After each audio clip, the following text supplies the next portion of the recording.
All right, brace yourself, because Nick Ferrari delivered one of the most explosive moments on live radio this morning, and it left a lot of people stunned. The LBC host didn't just criticise the government, he openly dared Rachel Reeves and the Labour Party to take him to court. Yes, you heard that right. On air, he effectively invited legal action. Before we go any further, don't forget to subscribe for more updates on this channel. So what triggered this? Ferrari accused the Chancellor of being dishonest. Not unclear, not evasive, dishonest. He didn't dress it up or soften the language. He said it plainly and repeated it to remove any doubt. This is the kind of bluntness that has become increasingly rare in British political broadcasting, which is exactly why this moment landed so hard. By the end of this breakdown, you'll see why Ferrari was more than willing to stand by every word he said. Let's rewind and set the context. Ferrari was hosting his usual morning programme, doing what he's known for, challenging political decisions head-on. This time, his focus was the Labour government's decision to postpone mayoral elections in 4 newly created combined authorities until 2028. Originally, those elections were scheduled for next May, not years away, not a vague future date, just months from now. Yet voters in Essex, Hampshire and the Solent, Sussex and Brighton, and Norfolk and Suffolk have now been told they'll have to wait an extra 2 years before choosing their first mayors.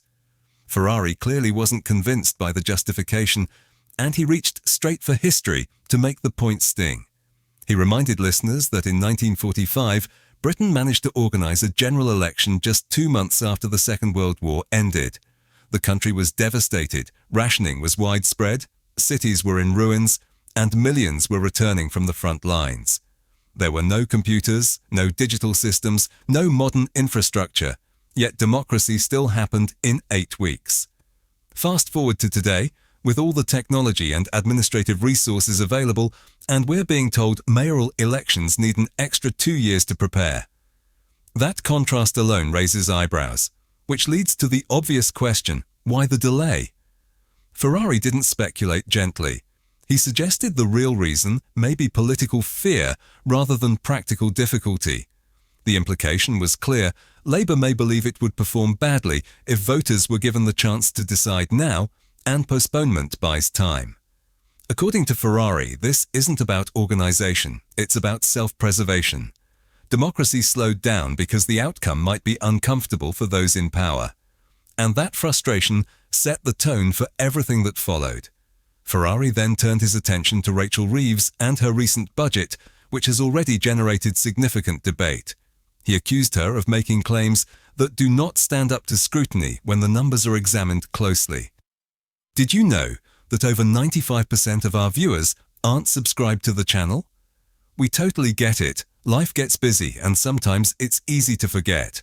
But here's the thing. Subscribing is completely free, and it really helps us keep creating the content you enjoy.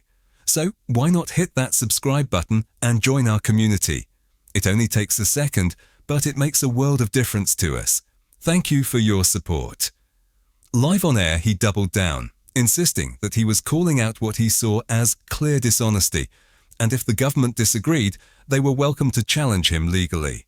He even acknowledged that while he can't fire ministers, he can call out statements he believes are untrue. In British broadcasting, that kind of direct confrontation is unusual.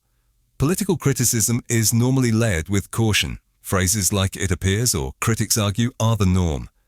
Ferrari skipped all of that. And while the delivery was dramatic, the frustration behind it is shared by many viewers and listeners. Budget claims have been disputed, assurances about tax impacts questioned, and responses from the government have often involved deflection rather than clarification. Ferrari's approach cut through that fog. Whether people agree with him or not, the appeal lies in the clarity, saying openly what many feel is being danced around. Finally, the election delay itself came back into focus when Keir Starmer was asked directly whether postponing these votes amounted to undermining democracy. His response was filled with official-sounding language about arrangements, configurations and processes. To many ears, it sounded polished, but unclear.